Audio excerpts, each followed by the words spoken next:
খেলাপি হয়ে আবার জনগণের প্রতিনিধিত্ব করতে আসে, এই ঋণ খেলাপিদেরকে শাস্তির আওতায় আনতে হবে।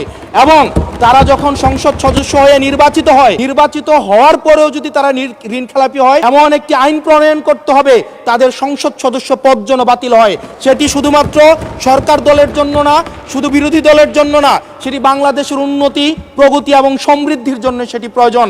100 টাকার যদি আমি বাংলাদেশে ব্যবসা করি, আমাকে কর্পোরেট ট্যাক্স দিতে হয় 27.5%। অর্থাৎ আমি সেখানে 100 টাকার মধ্যে আমার পকেটে থাকে আর 72.50 টাকা, 72.5 টাকা। এই 72.5 টাকার মধ্যে আমার ডিভিডেন্ড ট্যাক্স 4.5 আমাকে দিতে হয় মাননীয় স্পিকার 40%। অর্থাৎ আমার পকেটে তখন থাকে 43.5 টাকা। এই 43.5 টাকা আমি 100 টাকা ইনকাম করি, আমার সর্বসাকুল্যে আমার ট্যাক্স চলে যায় 56.5%।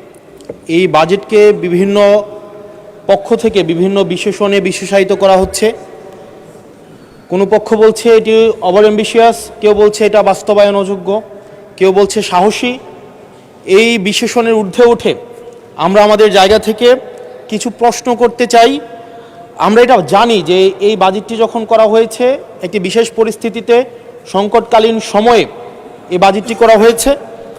এই সব দিক বিবেচনায় অর্থমন্ত্রীকে কিছু প্রশ্ন করতে চাই বাজেটের কিছু অসঙ্গতি নিয়ে, এবং জনগণ সেটা সিদ্ধান্ত নেবে যে এই বাজেটটিকে আসলে জনগণের জন্য নিষ্পেষণের হাতিয়ার হিসেবে বিবেচিত হবে নাকি উন্নয়নের অগ্রগতির একটি সোপান হিসেবে বিবেচিত হবে। প্রথম যে অসঙ্গতিটি সেটি হচ্ছে রাজস্ব নিয়ে। মাননীয় স্পিকার, আমরা যদি বাংলাদেশের গত বছরের রাজস্বটি দেখি, লক্ষ্যমাত্রা ছিল 5,03,000 কোটি টাকা। সেই জায়গায় 11 মাসে অর্জিত হয়েছে 4,60,000 কোটি টাকার মতো। হাতে আছে আর 1 মাস, ধরে নিচ্ছে 48,000 কোটি টাকা সেখান থেকে আমাদের লক্ষ্যমাত্রা অর্জিত হবে। তার মানে আমাদের অর্জিত হচ্ছে 4 লক্ষ কোটি টাকা, 3,60,000 কোটি টাকা প্লাস 40,000 কোটি টাকা, অর্থাৎ হচ্ছে 4 লক্ষ কোটি টাকা। মাননীয় স্পিকার, এই বাজেটে রাজস্বের লক্ষ্যমাত্রা নির্ধারণ করা হয়েছে 6,95,000 কোটি টাকা, অর্থাৎ প্রায় 74% লক্ষ্যমাত্রা বৃদ্ধি করা হয়েছে। পৃথিবীর সব দেশে তাবৎ অর্থনৈতিক ব্যবস্থায় বাজেটের যে রাজস্বের যে প্রবৃদ্ধি থাকে সেটি 10 থেকে 12%, একটা আইডিয়াল একটা ফিগার। সেই জায়গা থেকে মাননীয় অর্থমন্ত্রীর কাছে আমার প্রশ্ন, সারা দেশে বা বিগত রাজস্ব কালেকশনের যদি আমরা হিস্ট্রিটা দেখি, 10 থেকে 12%-এর জায়গায় সরকারের কাছে এমন কি মেকানিজম রয়েছে যেই মেকানিজমের মধ্য দিয়ে প্রায় আমরা 75% আমরা রাজস্ব নতুন করে আমরা সংগ্রহ করতে পারবো। মাননীয় স্পিকার, সেই জায়গা থেকে আমরা বলছি যে এই যে রাজস্বের যে মাত্রাটি নির্ধারণ করা হয়েছে এবং এনবিআর এর যে সক্ষমতা রয়েছে সেটি বিবেচনায় এই বাজেটটির লক্ষ্যমাত্রা রাজস্বের ক্ষেত্রে কতটা অর্জিত হবে সেটি আসলে আমরা সন্দেহ প্রকাশ করছি। দ্বিতীয়ত, কিছুক্ষণ আগে একজন বলে গেলেন, একজন মাননীয় সংসদ সদস্য, যে আমাদের দেশের ইনভেস্টমেন্ট ফ্রেন্ডলি একটা এনভায়রনমেন্ট ক্রিয়েট করা হয়েছে। মাননীয় স্পিকার, 100 টাকার যদি আমি বাংলাদেশে ব্যবসা করি, আমাকে কর্পোরেট ট্যাক্স দিতে হয় 27.5%। অর্থাৎ আমি সেখানে 100 টাকার মধ্যে আমার পকেটে থাকে আর 72.50 টাকা, 72.5 টাকা। এই 72.5 টাকার মধ্যে আমার ডিভিডেন্ড ট্যাক্স 4.5 আমাকে দিতে হয় মাননীয় স্পিকার 40%। অর্থাৎ আমার পকেটে তখন থাকে 43.5 টাকা। এই 43.5 টাকা আমি 100 টাকা ইনকাম করি, আমার সর্বসাকুল্যে আমার ট্যাক্স চলে যায় 56.5%। আমরা যদি মালদ্বীপের দিকে তাকাই, আমরা যদি সিঙ্গাপুরের দিকে তাকাই, মালয়েশিয়ার দিকে তাকাই, সেখানে এই কর্পোরেট ট্যাক্স হচ্ছে 0%। আমরা যদি শ্রীলঙ্কার দিকে তাকাই 15%, নেপালের দিকে যদি তাকাই তাহলে সেটা 5%। শুধু সরকারের সমালোচনার খাতিরে না, আমরা নির্মোহভাবে কনস্ট্রাকটিভ ক্রিটিসিজমের জায়গা থেকে আমরা বলছি এই 56.5% কর্পোরেট ট্যাক্স এবং ডিভিডেন্ড ট্যাক্স বিদ্যমান রেখে এটা ডোমেস্টিক ইনভেস্টমেন্টকেও প্রমোট করবে না এবং ফরেন ইনভেস্টমেন্টকেও প্রমোট করবে না। যেই বিজনেসম্যান আমার সিঙ্গাপুরে বিজনেস করতে পারবে 0% ট্যাক্স দিয়ে, সেই বিজনেসম্যান 56.5% ট্যাক্স দিয়ে সেই বাংলাদেশে বিজনেস করতে আসবে না। মাননীয় স্পিকার, আমরা সেই জায়গা থেকে প্রত্যাশা করেছিলাম যে এই বাজেট একটা ইনভেস্টমেন্ট ফ্রেন্ডলি একটা বাজেট হবে এবং কর্পোরেট ট্যাক্সের একটা সহনশীল মাত্রায় কর্পোরেট ট্যাক্সকে রিডিউস করা হবে। হতাশ হয়েছে মাননীয় স্পিকার। মাননীয় স্পিকার, আমরা যদি পরবর্তী যে অসঙ্গতিটা সেটা হচ্ছে মূল্যস্ফীতি এবং জিডিপির যে লক্ষ্যমাত্রা নির্ধারণ করা হয়েছে। বর্তমানে মূল্যস্ফীতি হচ্ছে 9.4%, এবং আমরা যদি খাদ্যপণ্যের মূল্যস্ফীতি ধরতে যাই সেটা 12%-এরও বেশি। এখন এই বাজেটে নির্ধারণ করা হয়েছে মূল্যস্ফীতি সেটা আমাদের 7.5%-এ রিডিউস করা হবে। পৃথিবীর সব দেশে, সব বাজেটে, সব অর্থনৈতিক ব্যবস্থায় মূল্যস্ফীতিকে নিয়ন্ত্রণ করার স্বীকৃত মাধ্যম হচ্ছে দুইটা। একটা হচ্ছে উচ্চ হারে সুদ নির্ধারণ করা, অথবা গভর্নমেন্ট এক্সপেন্ডিচার কমিয়ে নিয়ে আসা। আমাদের একটা অর্থ বছরে 1,40,000 কোটি টাকার একটা নির্ভরশীল অর্থনীতি বিদ্যমান রেখে আমরা কিভাবে মূল্যস্ফীতিকে আমরা 7.5%-এ নিয়ে আসব, এই যে স্ববিরোধী যে অবস্থানটা, এই জায়গাটা আমাদের কাছে আসলে মাননীয় স্পিকার স্পষ্ট না। আপনি একই সাথে বলছেন আপনি মাছ মুচমুচে করে ভাজবেন, আবার একই সাথে বলছেন আপনি তেলটা কম দিবেন। এই যে স্ববিরোধী অবস্থানটা, এটা আমাদের সাধারণ মানুষের কাছে এটা স্পষ্ট হতে হবে। মাননীয় স্পিকার, আমরা এই সংসদে দেখেছি মাননীয় প্রধানমন্ত্রী নিত্য প্রয়োজনীয় দ্রব্যের দাম নিয়ন্ত্রণের যেই সুপারিশটি করেছেন এবং যেই বিষয়ে বলেছেন, এটির জন্য জনগণ বাহবা দিয়েছেন। আবার গত পরশুদিন মাননীয় অর্থমন্ত্রীকে আমরা দেখলাম আমাদের খুবই নিত্য প্রয়োজনীয় আমাদের কাপড়, রড সিমেন্ট, তারপর হচ্ছে নিত্য প্রয়োজনীয় 16টি দ্রব্যের মধ্যে উনি ট্যাক্স বসানোর কথা বলেছেন। এখন মাননীয় স্পিকার, প্রশ্নটি হচ্ছে এই নিত্য প্রয়োজনীয় দ্রব্যটিতে যখন ট্যাক্স বসাবে, দিন শেষে বিক্রেতা কিন্তু এই ট্যাক্সের বোঝাটি আমাদের তৃণমূলের যে ক্রেতারা থাকবেন, এই ক্রেতাদের থেকেই কিন্তু এই ট্যাক্সটি মাননীয় স্পিকার যাবে। সুতরাং যখন বলা হয়েছে নিত্য প্রয়োজনীয় দ্রব্যের দাম কমানো হবে, আবার বলা হচ্ছে ট্যাক্স বাড়ানো হবে, এটিও কিন্তু মাননীয় স্পিকার একটি সাংঘর্ষিক অবস্থায় রয়েছে। সুতরাং যদিও বলা হয়েছে নিত্য প্রয়োজনীয় দ্রব্যের দাম কমাবে, সেই জায়গায় নিত্য প্রয়োজনীয় দ্রব্যের দাম দিন শেষে কমবে না, কারণ এই ট্যাক্সের বোঝাটি দিন শেষে আমার আপনার মতো সাধারণ মানুষের উপরে চেপে বসবে। দিন শেষে এই জায়গাটি হচ্ছে মাননীয় স্পিকার প্রশ্নবিদ্ধ। মাননীয় স্পিকার, আমরা সরকার দল থেকে একটি কমিটমেন্ট পেয়েছিলাম নির্বাচনের আগে, সেটি হচ্ছে আগামী 5 বছরে এই 4 মাস সহ 1 কোটির উপরে কর্মসংস্থান নিশ্চিত করা হবে। 1 কোটি কর্মসংস্থান। এখন প্রত্যেক মাসে আপনার 1.5 লক্ষ কর্মসংস্থানেরও বেশি। তার মানে এই 4 মাসে সেই হিসাবে কর্মসংস্থান বৃদ্ধি পাওয়ার কথা 6 লাখ এই 4 মাসে। আপনাদের কাছে প্রশ্ন, মাননীয় অর্থমন্ত্রী, এই 4 মাসে কয়টি কর্মসংস্থান নিশ্চিত হয়েছে? আদৌ কি 6 লাখ কর্মসংস্থান নিশ্চিত হয়েছে? যদি হয়ে থাকে সেই কর্মসংস্থানগুলো কোথায়? সেই চাকরিগুলো কোথায়? যারা শিক্ষিত হয়ে সার্টিফিকেট হাতে নিয়ে চাকরির জন্য দুয়ারে দুয়ারে যাচ্ছে, ক্ষুদ্র ঋণের জন্য দুয়ারে দুয়ারে যাচ্ছে, আসলেই কি আমরা এই 6 লাখ কর্মসংস্থান আমরা সৃষ্টি করতে পেরেছি কিনা, নাকি নির্বাচনের আগে সেটি শুধুমাত্র প্রতিশ্রুতির মধ্যেই সীমাবদ্ধ থাকবে? এই বিষয়টি আমাদের স্পষ্ট হতে হবে। মাননীয় স্পিকার, আমরা প্রাচীন একটি ভারতের একটা প্রবাদ আছে, এই যে আমাদের একটি সান্ধ্যকালীন সংসদ চলছে, আমাদের মধ্যে একটি আলস্য ঝেঁকে বসেছে, আমরা একটু এখন বিশ্রামের একটা আগ্রহ সৃষ্টি হচ্ছে। এরকম একটা বিশ্রামের সময়ে এক ভারতের প্রাচীন ভারতের একটা প্রবাদ আছে। সেই প্রবাদেও একজন বলেছিলেন যে ঋণং কৃতা ঘৃতং পিবেত যাবৎ জীবন সুখেং কিবত। অর্থাৎ ঋণ করে প্রয়োজনে ঘি খাও, তাইলেও সুখে থাকো। ঋণ করো, ঘি খাও, পরের ধনে পুদ্দারি করো, ঋণ করে ঘি খেয়ে জমিদারি করো, তাও ঋণ করো।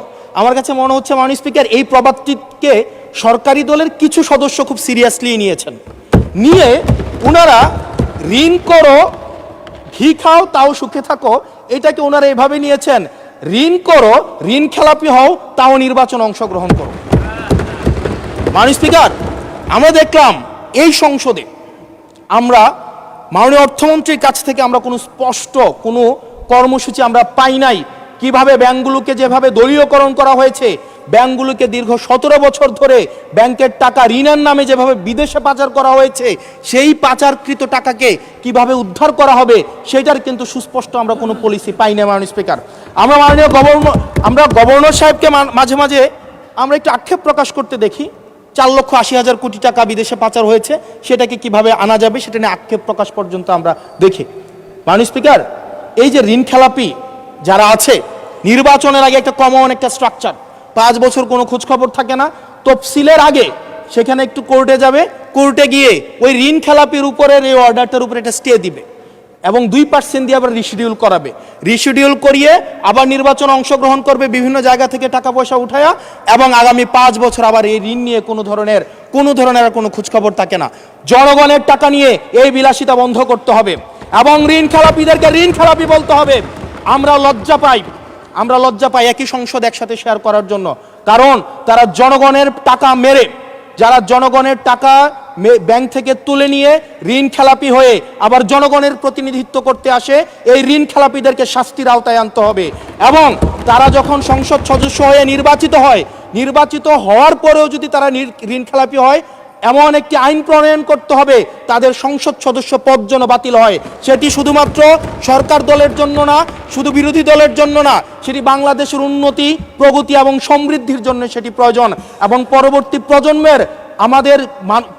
প্রজন্মের কাছে আমাদের দায় মুক্তির জন্য এটি প্রয়োজন। মাননীয় স্পিকার, আমাদের যেই জায়গায় টাকা পাচার করা হয়েছে, অন্তর্বর্তীকালীন সরকার একটি শ্বেতপত্র প্রকাশ করেছে। এই শ্বেতপত্রতে দেখানো হয়েছে 28 লক্ষ কোটি টাকা হচ্ছে বিদেশে পাচার করা হয়েছে।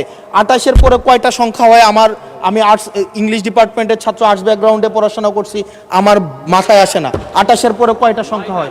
28-এর পরে 9টা না, এটাও হয় নাই। 28-এর পরে 28 লক্ষ কোটি টাকা বিদেশে পাচার করা হয়েছে।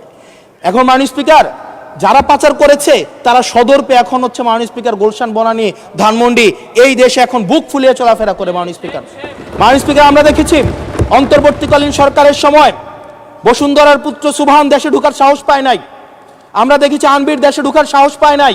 কিন্তু এই সরকার নির্বাচিত হয়ে আসার পরে আমরা দেখেছি সদর্বে এই সুবহানের পুত্র, এই ধর্ষক দেশে ঢুকেছে। মাননীয় স্পিকার, অন্তর্বর্তীকালীন সরকারের সময় দুর্নীতি দমন কমিশন বসুন্ধরার বিরুদ্ধে মামলা করেছে। আমরা দেখেছি এই মামলার কি অগ্রগতি হয়েছে সেটা আমরা জানতে চাই আন্ডার টেবিল কোনো ধরনের সমঝোতা হয়েছে কিনা। যদি সমঝোতা না হয়ে থাকে তাহলে তাদের বিরুদ্ধে আইনগত ব্যবস্থা নিতে বাধাটা কোথায় সেটা বাংলাদেশের মানুষের সামনে প্রকাশ করতে হবে। মাননীয় স্পিকার, অন্তর্বর্তীকালীন সরকার এই বসুন্ধরা গ্রুপ যারা বিদেশে টাকা পাচার করেছে, মানুষের সম্পদ দখল করেছে এবং মিডিয়ার মধ্য দিয়ে আওয়ামী লীগের গুম খুন হত্যাকে যারা বৈধতা দিয়েছে, তাদের খুঁটির জোর কোথায় সেটা আমরা জানতে চাই। মাননীয় স্পিকার, আমরা মাননীয় স্পিকার অবশ্য শুনতে পেয়েছি, বললে অবশ্য অনেকে রাগ করে। মাননীয় সদস্য, আপনার সময় শেষ হয়ে গেছে, তারপরেও চিফ হুইপ মহোদয় অনুরোধ করেছেন আরো 3 মিনিট বাড়ানো হলো। থ্যাংক ইউ মাননীয় স্পিকার। মাননীয় স্পিকার, আমরা শুনতে পেয়েছি বা দেখতে পাই এবং সরকার দলেরই অনেকে মাঝে মাঝে আমাদের কাছে এসে দুঃখ প্রকাশ করে যে আসলে আমরা জেল খেটেছি, আমরা কষ্ট করেছি, আমাদের সন্তানদের সাথে আমরা থাকতে পারি নাই, কিন্তু আমাদের দলে কিছু কিছু মানুষ বসুন্ধরার অ্যাডভাইজর হিসেবে কাজ করে, তাদের মিডিয়ার অ্যাডভাইজর হিসেবে কাজ করে। মাননীয় স্পিকার, যেই মিডিয়া তারেক রহমানকে, মাননীয় প্রধানমন্ত্রী তারেক রহমানকে দেশদ্রোহী হিসাবে ফ্রেমিং করেছে, সেই মিডিয়ার অ্যাডভাইজর হিসেবে আজকে বসুন্ধরা গ্রুপে আজকে এই সরকার দলীয় সংসদ সদস্যদের অনেকেই তারা সেখানে যুক্ত। মাননীয় স্পিকার, এটা আমাদের জন্য না, বরং তাদের সহকর্মীদের জন্য এটি তাদের হৃদয়ে রক্তক্ষরণ হয়, সেটি আমরা জানি। মাননীয় স্পিকার, এই বসুন্ধরার বিরুদ্ধে যারা কথা বলে তাদের বিরুদ্ধে মিডিয়া লেলিয়ে দেওয়া হয়। মাননীয় স্পিকার, আমরা যারা ঋণ খেলাপি, যারা ব্যাংকগুলোকে দখল করেছে, যারা গণতন্ত্র পথকে রুদ্ধ করেছে, গুম খুনের বৈধ, একটু ওয়েট করেন, সময় তো দিবে, আসতেছে, শেষ হোক। যারা গুম খুনের, আমি আপনাকেই বলছি মিস্টার হাসান, এইদিকে। ইয়েস মাননীয় স্পিকার, আমি অ্যাড্রেসিং ইউ মাননীয় স্পিকার। যারা গুম খুনের বৈধতা উৎপাদন করেছে তাদের বিরুদ্ধে আমরা অন্তত বিএনপি থেকে স্ট্রিক্ট আমরা অ্যাকশন দেখতে চাই। মাননীয় স্পিকার, মাননীয় প্রধানমন্ত্রী প্রতিশোধ পরায়ণ হন নাই, আমরা সেটাকে ওয়েলকাম জানাই। মাননীয় স্পিকার, প্রতিশোধ পরায়ণ না হওয়া আর সুবিচার নিশ্চিত না করা দুইটা এক না। মাননীয় স্পিকার, আমরা ওয়েলকাম করি উনি প্রতিশোধ পরায়ণ হন নাই, ব্যক্তিগত রাগ ক্ষোভের ঊর্ধ্বে উনি উঠতে পেরেছেন, কিন্তু আমরা এটা ওনার কাছ থেকে শুনতে চাই, উনার দলের কাছ থেকে শুনতে চাই গুম খুনের হত্যার উনি সুবিচার নিশ্চিত করবেন, উনি আইনের শাসন নিশ্চিত করবেন এবং এতদিন ধরে যারা নিয়ন্ত্রিত মিডিয়ার মাধ্যমে এই ফেসিবাদের পক্ষে যারা বয়ান উৎপাদন করেছেন তাদের বিরুদ্ধে উনি সুবিচার নিশ্চিত করবেন। মাননীয় স্পিকার, আমাদের প্রতিহিংসার কথা বলছি না, প্রতিশোধ পরায়ণতার কথা বলছি না। মাননীয় স্পিকার, আজকে এই জায়গাতে আমরা আবার দেখতে পাচ্ছি যেটা আমাদেরকে শঙ্কার মধ্যে ফেলে, রাজনৈতিক প্রতিহিংসার রাজনীতি আবার শুরু হচ্ছে। মাননীয় স্পিকার, একজন সরকার দলীয় একজন প্রতিমন্ত্রীর বিরুদ্ধে কথা বলায় মিডিয়ার একজন সম্পাদকের বিরুদ্ধে মামলা করা হয়েছে। মাননীয় স্পিকার, এটা খুবই দুঃখজনক। ওনাকে জেলে নেওয়া হয়েছে একজন প্রতিমন্ত্রীর বিরুদ্ধে কথা বলায়।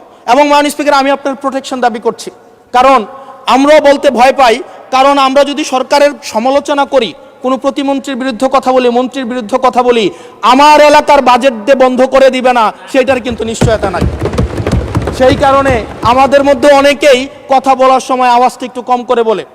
মাননীয় স্পিকার, আপনার কাছে অনুরোধ করি, আমার জন্য আমার এলাকার মানুষকে যেন বঞ্চিত করা না হয়।